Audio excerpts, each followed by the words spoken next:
to show you how to build a nice, kind of a retro vintagey looking, it kind of has like a 60s, 70s vibe, maybe even going all the way back to the 50s.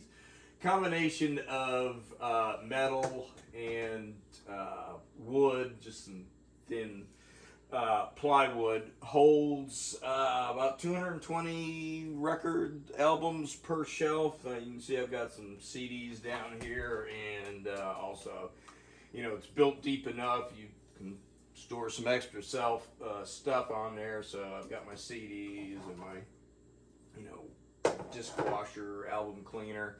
I will put the plans up and hold them up at the end of the video, as well as, again, because I built this during the pandemic with metal and such. I bought years ago intending to build it, and then when that hit, like so many of us, suddenly had some time to knock some things out. So it's half-inch box tubing, and this is like 1/8" 3/16 or something.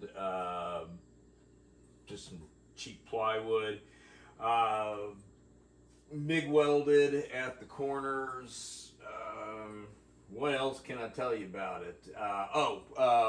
When I did build this, it was years before I had the channel, but was kind of thinking of doing something like this. Anyhow, I didn't video the build, but I do have some stills of the framework as I welded it together, so I will insert those at the end, as well as hold up the plans. And there's nothing fancy about them. It's just what I came up with to fit the space. So basically 36 inches, 3 feet to the outside, and a little bit more than that, 36 3/4 or so to the top, and you add in the little feet and the thickness of that top piece. So anyhow, I'll give you a little tour of it close up here in a second, and then show you the stills and the plans. Okay, so here it is in action. I just wanted to have everything spinning and turning and bouncing needles and such, just for ambiance. So we'll grab the drawing here, and we'll look up underneath.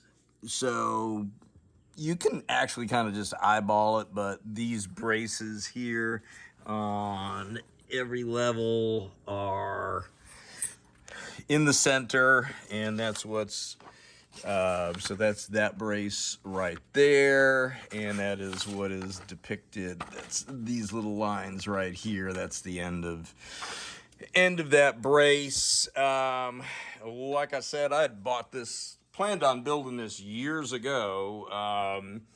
The Panamuse, the Capehart Panamuse used to sit here, and then all this stuff was piled on it, and that was before it was repaired, but that was way too much weight sitting on something from 1948, I think the thing is. Now, on the drawing here, you'll see I had intended to use a nice diagonal brace cut in there, and that's an approximate size, because you're just going to kind of use your cutoff wheel and a grinder to just fit it in there and weld it up. But I having that much metal around and then doing other things, I used some of my metal for something else.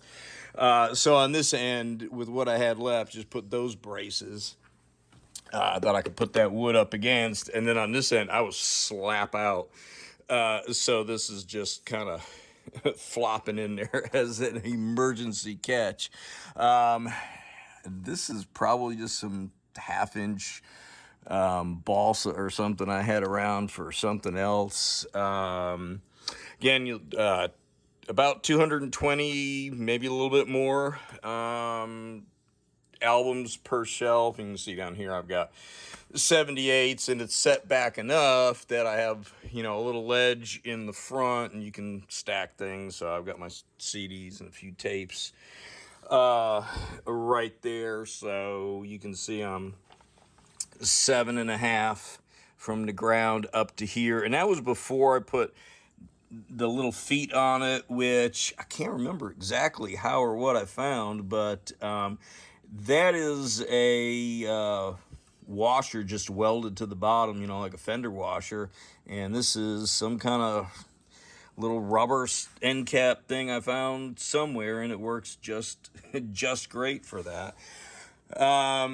Again, this was just, it's not the greatest. It's like some 1/8 inch kind of plywood there, 3/16, something like that. And again, I just wanted to, you know, this was during the pandemic. I suddenly had time to work around the house like so many of us. So this is just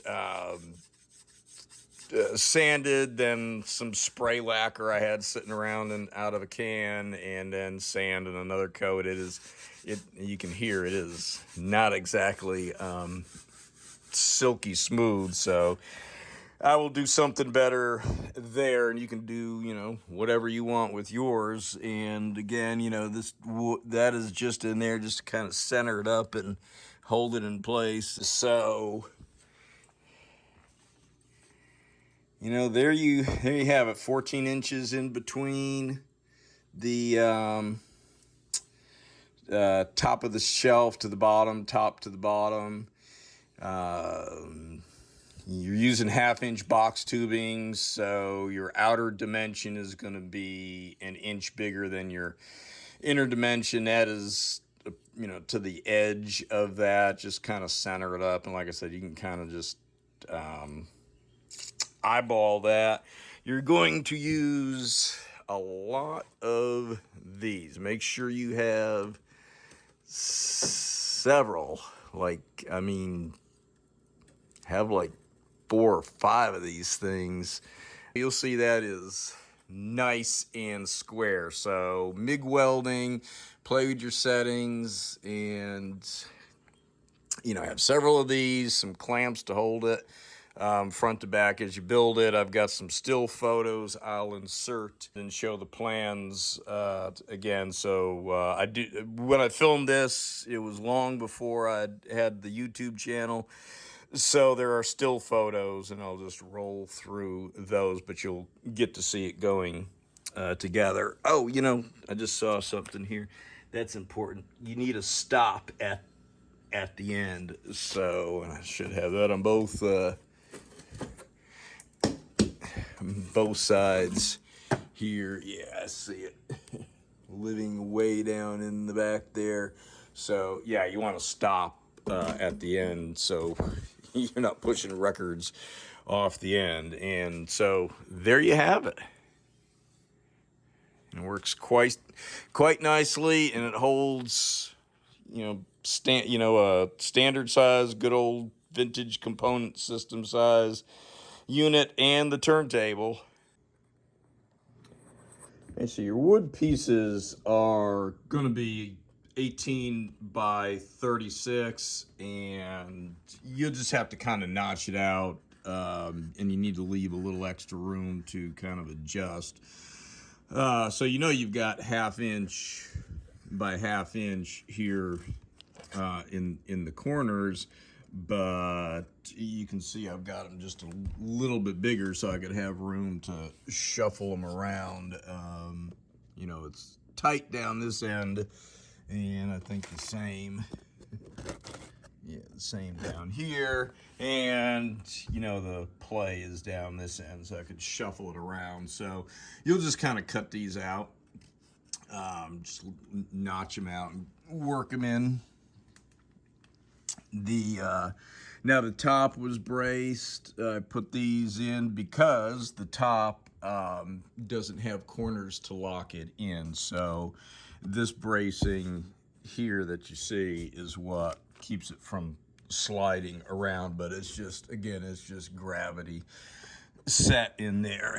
And then these pieces, your middle shelf and bottom shelf, don't need it since they're held in place by by the corners, and then again you got the stop in the back there to keep the records from, there we go, there's a better view, keep things from sliding off the back. So here's plans real quick. I'll show them again at the end so you can have time to study them, make all your measurements. Here's one of the sides coming together. You can see how I've got it clamped. I'm welding it here, and there's some of the magnets that you're going to use to keep all the corners square.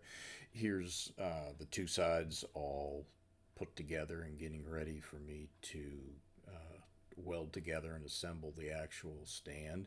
Here it is coming together, all corners and sides welded together, and there again is one of those magnets to hold in the upper right to hold everything square. Here it is with all the center braces welded in place, and I'm getting ready to notch out and cut and fit the wood for the shelves.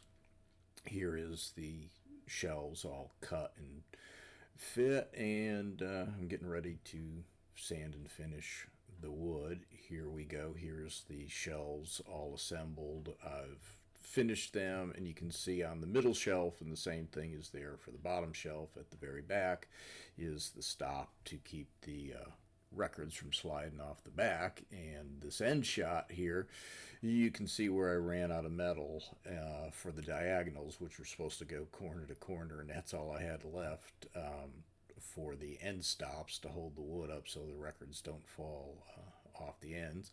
And here we go, mocking it up and it coming together for the first time with albums on the shelves and some components up on top. If you enjoyed this video on how to build a 36-inch wide, 36-inch tall record rack that'll hold 440 or so albums, and and your component system on top. That was the idea.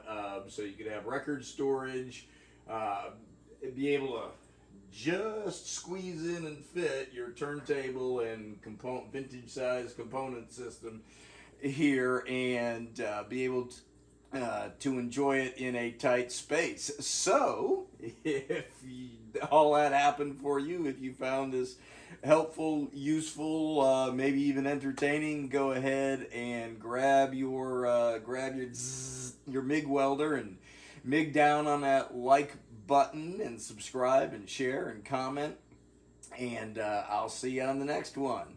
Thank you.